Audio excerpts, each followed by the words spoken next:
Tinalakay ng Pangasinan Provincial Mining Regulatory Board ang ilang mahalagang isyu po kaugnay ng pagmimina at quarrying sa lalawigan ng Pangasinan. Kabilang po sa mga napagtuunan po ng pansin ang mahigpit na monitoring sa compliance ng mga korupsyon at itinakdang regulasyon or compliance sa mga korporasyon sa itinakdang regulasyon, gayon din po ang pangangasiwa sa mga small-scale mining upang matiyak po na sumusunod ang mga ito sa batas. Kasama rin po sa agenda ang pagsusuri sa mga pending application para sa mga pagmimina, pati na ang rehabilitasyon ng mga dating minahan upang maiwasan ang masamang epekto sa kalikasan.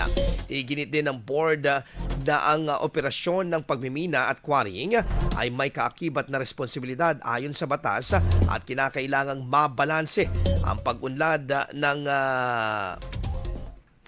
mabalanse ang pag-unlad ng ekonomiya at ang pangangalaga sa kalikasan. Inaasahan din ang wastong pamamahala sa yamang mineral ng Pangasinan, katuwang ang iba pang ahensya ng pamahalaan at mga lokal na unit upang matiyak na kapakipakinabang ito sa kasalukuyan at susunod na henerasyon. IFM News. IFM News. IFM News.